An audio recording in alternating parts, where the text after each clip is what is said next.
टमाटर कैसे खरीद रहे हैं, क्या प्राइस चल रहा है सर? ऐसा झमाझम किया है शुक्ला जी कि जो देखिए वही सेंचुरी मार रहा है, पेट्रोल है वही सेंचुरी मार रहा है, टमाटर है वही सेंचुरी, मतलब गजब कर दिया है सर आप लोगों ने। वैसे मतलब एकदम ही माला माल कर दिया है, झमाझम एकदम, जिसको देखिए 100 पार। कैसे करते हैं? जिन्ना जिन्ना जिन्ना जिन्ना। नमस्कार, स्वागत है आप सभी का तूफान न्यूज पर और मैं हूं आपके साथ नाजिश खान। आप टमाटर कैसे खरीद रहे हैं सर? महंगाई का मानक सर आपके घर में टमाटर कैसे आ रहे हैं? टमाटर की क्या कीमत दे रहे हैं सर आप लोग? प्रेम शुक्ला जी, मायावती उस कार्यकाल में मुख्यमंत्री रही, उन्होंने उस समय क्या किया भी बताइए ना। अरे टमाटर का नाम बताइए ना। सवाल है जी, टमाटर कैसे खरीद रहे हैं, क्या प्राइस चल रहा है सर?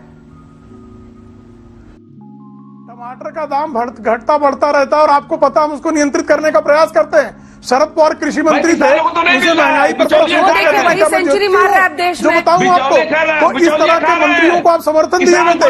सीबीआई का डंडा दिखाया जाता था और सुश्री मायावती और श्रीमान मुलायम सिंह यादव दुम हिलाते हुए सोनिया गांधी के सामने झमाझम किया आप लोगों ने, एक सेकंड, ऐसा झमाझम किया है शुक्ला जी कि जो देखिए वही सेंचुरी मार रहा है, पेट्रोल है वही सेंचुरी मार रहा है, टमाटर है वही सेंचुरी, मतलब गजब कर दिया है सर आप लोगों ने। वैसे मतलब एकदम ही माला माल कर दिया है, झमाझम एकदम, जिसको देखिए 100 पार। जो है पेट्रोल के दाम में जब वृद्धि हुई तब ये कांग्रेस को समर्थन दे रहे थे। मैं सिर्फ इतना ही बता रहा हूँ, हमारे कार्यकाल में 12 रुपए 13 रुपए बढ़ा है, 7 वर्षों में 13 रुपए बढ़ना और जो है 10 वर्षों में 50 रुपए बढ़ना, किसने ज्यादा महंगाई बढ़ाई आप ही बता दीजिए। खून चूस रहे हो आप जनता का, संजीव सिंह खून चूस रहे हो आज। देखिए, मुझे लगता है भारतीय जनता पार्टी के पास जनता के लिए बोलने को कुछ नहीं है। ये गन्ना की बात नहीं करेंगे, जिन्ना की बात करेंगे। और कमाल की बात है, जिन्ना इनके आदर्श हैं। ये 1940-41 में ये वही लोग हैं जिन्होंने जिन्ना के साथ मिलकर श्यामा प्रसाद मुखर्जी जी ने इनको डिप्टी चीफ मिनिस्टर बनाया था, सरकार बनाई थी इन्होंने। भाई सरदार पटेल डिप्टी सीएम बने थे उस समय, किसने बनाया था? ये आरएसएस। इन्होंने जिन्ना की पार्टी के साथ मिलकर बने थे। और आजादी के बाद कौन गया था पाकिस्तान मजार पे? आडवाणी जी। तो ये आजादी के पहले भी जिन्ना के साथ थे, आजादी के बाद भी जिन्ना के साथ हैं। दिक्कत यह है कि इनको जनता के मुद्दों की बात नहीं करनी है, गन्ना पे बात नहीं करनी है, किसानों की बात नहीं करनी है, यहाँ पे महंगाई बेरोजगारी पर चर्चा नहीं करनी है। बस सुबह से लेकर शाम तक अगर आप किसी भी बीजेपी के नेता के सामने जाओ तो पता कैसे करते हैं? जिन्ना जिन्ना जिन्ना जिन्ना। उन पे जिन सवार हो गया है। जनता का जिन सवार करो ना, जो जनता परेशान है। यहाँ उत्तर देश में, पूरे देश में जनता यहाँ महंगाई से पूरी तरह से कहरा रही है, उसका जिन सवार करो ना। जनता का जिन सवार अपने ऊपर करो, जनता की परेशान का जिन सवार करो, यहाँ किसानों का जिन सवार करो, जिनकी मौत हुई है लगातार, जिनको यहाँ पे रौंद के मारा गया, उनके बारे में चर्चा करो ना। वो मंत्री आज भी बैठा, उसके बारे में चर्चा नहीं करेंगे। ये भारतीय जनता पार्टी के साथ दिक्कत ये है, ये समाज के अंदर में नफरत फैलाने की बात करती है। इसको नफरत की बातें बहुत अच्छी लगती है। अरे हम तो बार बार महंगाई की बात करते हैं कि यहाँ देश में महंगाई ज्यादा है, तब तो आपको इसका महंगाई का जिन नहीं सवार होता। हम यहाँ पे बार बार कह रहे हैं महिलाओं पर अत्याचार हो रहा है, तो महिलाओं का अत्याचार का जिन आपके ऊपर नहीं सवार होता, लेकिन जिन्ना का जिन सवार हो जाता। क्यों? क्योंकि आपको नफरत की राजनीति करनी है, आपको समाज में असली मुद्दों से ध्यान भटकाना है, क्योंकि आप सुबह से लेकर शाम तक वही आप चिल्लाएंगे। ये समस्या भारतीय जनता पार्टी के साथ है कि हिंदुस्तान के साथ नहीं खड़ी है। वो भारतीय जनता पार्टी बात करेगी तो पाकिस्तान की, तुर्कस्तान की, अफगानिस्तान की, हिंदुस्तान की नहीं। हिंदुस्तान की बात करने का, हिंदुस्तान की जनता के बारे में बात करना उन्हें पाप समझना है।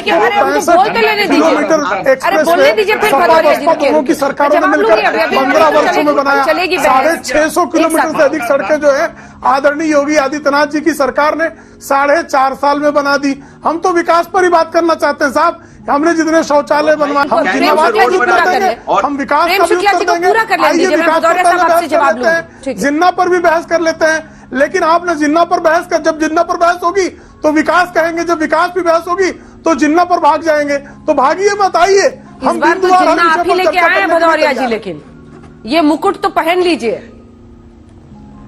देखिए, एक चीज मैं आपको बताऊं, भारतीय जनता पार्टी का नाम वैसे भी ऐसे नहीं रखा गया है। जेएम ये सही बोलते हैं और हम नहीं बोलते, इन्हीं के नेता बोलते हैं। ये जुमलेबाज, ये से जुमलेबाज, अहंकारी पार्टी, मजदूर विरोधी पार्टी, ये यही तो जेएम है इसका मतलब। और ये वो लोग हैं जो जुमले के अलावा कुछ बोलेंगे नहीं। आप कह रहे थे महंगाई पे, और महंगाई पे बात ना करके इधर उधर की बातें करते हैं। अरे जिन्ना का प्रेमी ये लोग हैं। हम गन्ना प्रेमी, हम गन्ना की बात करेंगे, जिन्ना की बात करेंगे। आजादी के पहले भी जिन्ना के साथ थे, आजादी के बाद भी इनके लोग जिन्ना के साथ रहे। कोई किताबें लिखता रहा, कोई फूलमाला चढ़ाता रहा। हिंदुस्तान की जनता उनसे चिल्ला चिल्ला के पूछती है कि कोविड काल में बिना ऑक्सीजन के तड़प तड़प के मेरे रिश्तेदार मर गए, इनके बारे में जवाब क्या है? तो इनके पास जवाब नहीं है। इनसे जनता पूछती है कि आपकी नाकामी की वजह से, आपकी यहाँ पे गलत नीतियों की वजह से लोग यहाँ पे पैदल चल चल के यहाँ पे लॉकडाउन में परिवार की मौतें हो गई। क्या इनके पास जवाब है? नहीं जवाब है। इनसे पूछा जाता है आपने नोटबंदी की लाइन में लग के 100 से 150 लोगों की मौतें हो गई, उनके परिवार बर्बाद हो गए, जवाब है? नहीं है। 700 ज्यादा किसानों की मौतें होंगी, परिवार परेशान है।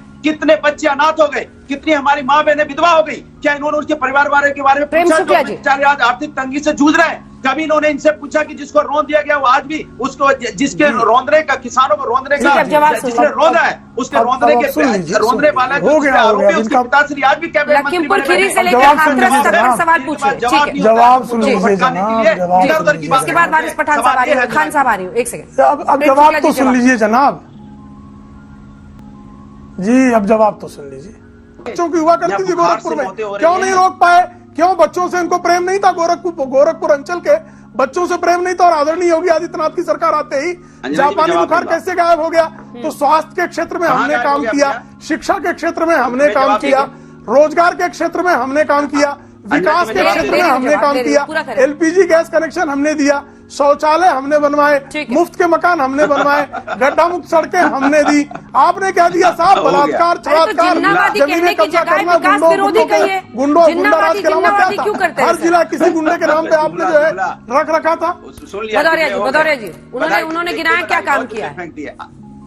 जल्दी से छोटा जवाब। ये कह रहे थे अपने शौचालय बनाए। अरे शौचालय की हालत हुआ है, दीवार नहीं है। ये नहीं, इन्होंने शौचालय की बात की, शौचालय में पानी नहीं, दीवार नहीं, इन्होंने पेपर में बना दिए। ये कह रहे थे उज्ज्वला योजना 400 रुपए की थी, 1000 रुपए की हो गई। किसकी बात कर रहे हो आप यहाँ सड़क की बात कर रहे थे, गड्ढे से भरी हुई सड़क, बुखार की बात कर रहे थे। रोज बुखार जनता जानती है, इसलिए आपको 2014, 2017, 2019 जवाब दे दिए। 2021 में स्थानीय निकाय चुनाव में भी जवाब दिया, 2022 में विधानसभा में देख लीजिएगा, बोलने को तैयार हो, जवाब आ जाएगा। भदौरिया जी क्यों चिंता कर रहे हैं? आपको जमीन दी थी कि आप एम्स बना लो गोरखपुर में, आज तक आप एम्स चालू नहीं कर पाए गोरखपुर में। 5 साल आपको हो गई, जमीन समाजवादी ने दी थी। आप यहाँ लंबी लंबी बातें बोल के आपने कितने एम्स बना दिए? 6 एम्स बनाने की आपने बात की। आज के लिए बस इतना ही। और वीडियो देखने के लिए चैनल को सब्सक्राइब करें। अगर आपको हमारी वीडियो पसंद आ रही है तो लाइक और शेयर जरूर कीजिए।